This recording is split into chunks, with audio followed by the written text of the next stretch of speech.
रिश्ते में तो हम तुम्हारे बाप होते हैं, नाम है शहंशाह।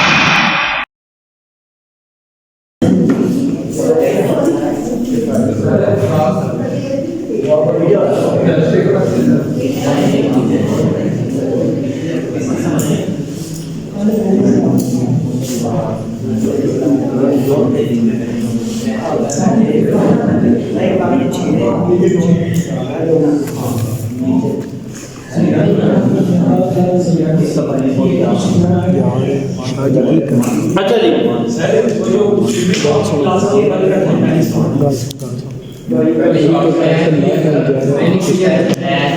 जी, वो फ्राइडे को कर लेंगे ना, मैच फ्राइडे को कर लेंगे, ये पहले सर सुबह तो जब मैच होता है समझ आ जाए।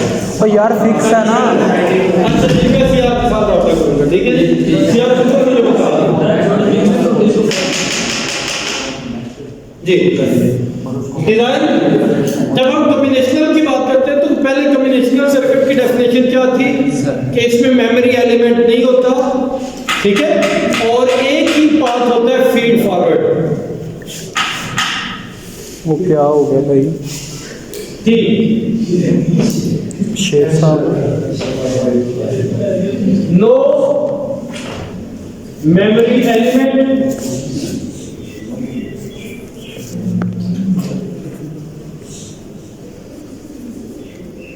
मीन्स इसका एक और मतलब ये निकलता है नो क्लॉक और नो फीडबैक, ठीक है। एंड नो फीडबैक की शुरू में हमने इसकी डेफिनेशन देखी थी, इंशाल्लाह आगे सीक्वेंशियल करेंगे तो ये मजीद के वादे हो जाएगा। Yes sir. अच्छा, यहां भी अब आप देखिए कॉम्बिनेशनल सर्किट को डिजाइन करने के दो तरीके हैं। हमने हाफ एडर बनाया, यस सर। उसी से हमने फुल एडर बना लिया, यस सर। उसके दो ब्लॉक मिला के उसके एक गेट एक्स्ट्रा लगाया और इसी तरह से हमने वो फुल एडर बनाया तो उससे आगे हमने पैरेलल एडर बना लिया, यस सर। ठीक है जी। फुल एडर के चार ब्लॉक्स मिला के उसके कनेक्शंस कर दिए। तो ये डिजाइन का एक तरीका है कि अब सब सिस्टम्स लेके उनको आपस में इंटरकनेक्ट करते जाएं। लेकिन वो सब सिस्टम कैसे डेवलप होता है, ठीक है जी, वो सब सिस्टम कैसे डेवलप होता है, दैट इज कॉल्ड डिजाइन।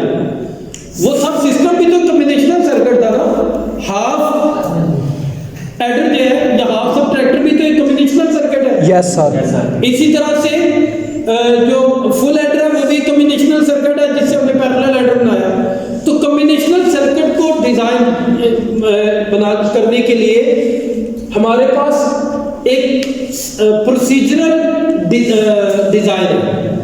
क्या है? प्रोसीजरल डिजाइन है कि एक खास प्रोसीजर है, उस प्रोसीजर को फॉलो करके हम कोई भी कॉम्बिनेशनल सर्किट जो है वो डिजाइन कर सकते हैं। जैसा कि आपके मिड के अंदर एक क्वेश्चन आया था, यस सर। उसी को हम एज अ रेफरेंस भी अभी लेते हैं। और हाफ एडर जी, सबसे पहले कॉम्बिनेशनल सर्किट क्या होता है? एक सिस्टम है, उसकी कुछ इनपुट्स होंगी, कुछ आउटपुट्स होंगी। n इनपुट्स कहूंगा और n आउटपुट्स होंगी। और यहां इसके अंदर क्या होगा? लॉजिक गेट्स होंगे और एक सर्किट होगा जो आपस में इंटरकनेक्ट होगा, ऐसे ही। Yes sir. क्लियर? तो हमने सबसे पहले जो जिसमें कोई सर्किट बनवाना है, लेट्स से मैं जैसे एग्जाम में मैं आपको कहता हूं ये सर्किट बनाओ, ठीक है, तो आपको कुछ डाटा देता हूं, ठीक है जी, कुछ स्टेटमेंट लिखी होती है, जैसे थंब इंप्रेशन और रेटिना स्कैन वाली एक एक्सप्रेशन।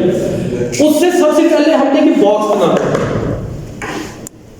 बना ले, ब्लैक बॉक्स है यानी उसके अंदर हमें नहीं पता क्या है, ठीक है, लेकिन हमें उसमें ये पता चल जाता है कि इसकी इनपुट्स क्या होंगी और इसकी आउटपुट्स क्या होंगी। कितनी इनपुट्स थी उसकी? 3 इनपुट्स थी और कितनी आउटपुट थी?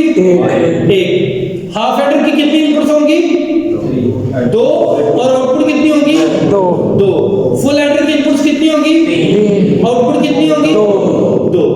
ठीक है, तो ये जो भी specification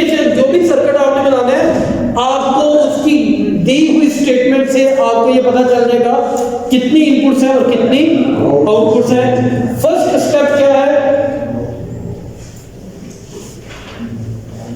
draw a black box.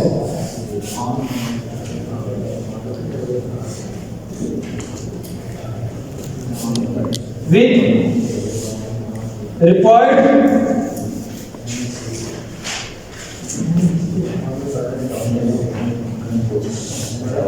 number of inputs and silent please with required number of inputs and outputs with proper या with suitable variables। उन इनपुट्स को कुछ नाम भी दे देते हैं, सूटेबल नाम, जिनसे आपको आइडिया हो जाए। लेकिन मैं हाफ एडर बना रहा हूं, हाफ एडर का एग्जांपल ले लेते हैं। उसकी दो इनपुट्स होंगी ए बी, आउटपुट क्या होंगी सम और कैरी। मैं इसको एक्स वाई भी लिख सकता हूं, इसको एम और एन भी लिख सकता हूं, ठीक है जी। ओ नॉट ओ वन भी लिख सकता हूं, कुछ भी लिख सकता हूं। लेकिन सूटेबल नेम कौन सा होगा आपको, जिससे पता चल जाए कि क्या कर रहे हैं। और ये क्या है, स्मॉल ए मैंने इसलिए यूज किया कि ये बिट्स के लिए यूज होता है। Yes sir. और विलम हमने ए को ऐसे योग शो किया था, A2 A1 A0 ऐसे ही है। तो ये बिट्स है और ये ए नंबर है, क्लियर? Yes sir. तो इसलिए मैंने स्मॉल नोटेशन यूज की है, क्लियर? तो आसान है, कोई मुश्किल तो नहीं? No sir. अच्छा, तो ये आ गया, ये कहां से आया? जो हमारी रिक्वायरमेंट्स है, कहां से? रिक्वायरमेंट से एक और चीज आ जाएगी,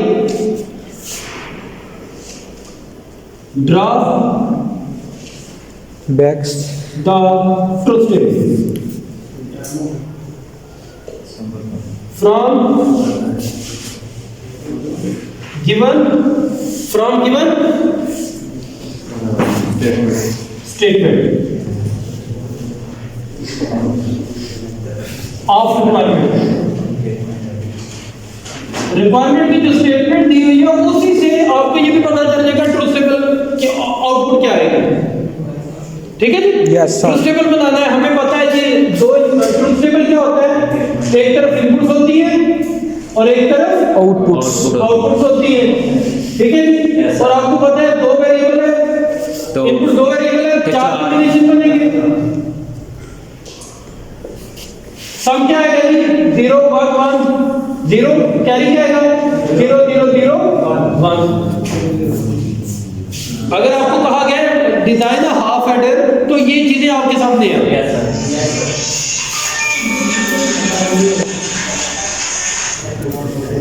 ठीक है जी,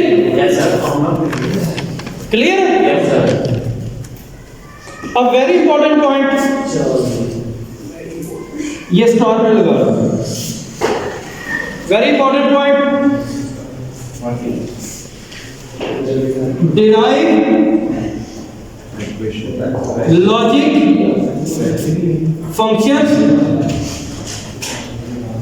derive logic function for each output variable.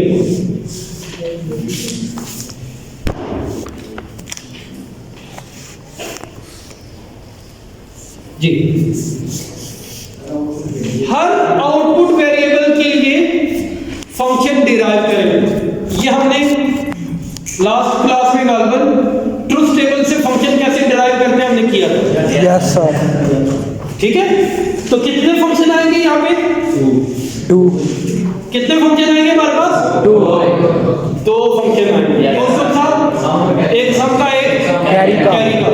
देखिए काम आपने सारा किया हुआ है, लेकिन अब मैं उसको एक प्रोसीजरल वे से कर रहा हूं। Yes sir. और यही वे है कोई भी सर्किट ड्रा करने का, डिजाइन करने का। जी क्लियर है? तो एक सम का फंक्शन आएगा। सम का फंक्शन क्या है जी? ए सम का फंक्शन इसके लिए और इसके इसके लिए प्रोडक्ट टर्म लिखें और उनको ऐड कर दें। A bar B. जी A bar B. A bar B plus A B bar. और कैरी Carry क्या के है? लिए A B. यही था Yes sir. ऐसे ही जी। नंबर 4 काम खत्म हो गया number 4 simplify each output function. अब इन फंक्शंस को सिंप्लीफाई कर ले होता है, ये भी नहीं होता ये भी नहीं होता, Yes sir. ठीक है जी। यस सर अगर हो जाए तो उसको सिंप्लीफाई करना है। कैसे करना है? दो मेथड है, बाय के बुलियन लॉ से कर ले या K मैप से से. कर ले। क्लियर? और पांचवा स्टेप क्या है? Draw the circuit. Circuit draw कर ले। यस सर लो जी सर्किट ड्रा हो गया जी। ये एक और गेट बना है यस सर और नीचे वाला एंड और ये And gate. एंड गेट बना है। यस सर ऐसे मैंने आपको दो मिनट से ड्राया पता डिजाइन में। यस सर ओके सर ठीक है जी। तो ये सारा काम आप कॉम्बिनेशनल के अंदर कर चुके हैं। यस सर अब आपके पास हमने अंडरस्टैंड ये करना है कि हमें रिक्वायरमेंट क्या है, इनपुट्स कितनी होंगी, आउटपुट्स कितनी होंगी, यही जज करना बेसिक काम है। और ट्रुथ टेबल तक यस सर ये हो गया। तो बात नई चीज इसमें सिर्फ ये है, यस सर वो भी आपसे की हुई है, लेकिन हर आउटपुट फंक्शन के लिए एक वेरिएबल क्या करना और हर आउटपुट वेरिएबल के लिए एक फंक्शन डिराइव करना है, हर फंक्शन को सिंपलीफाई करना है और उसको ड्रॉ करना है। Yes sir. ठीक है जी। तो ये था हमारे पास यस सर सर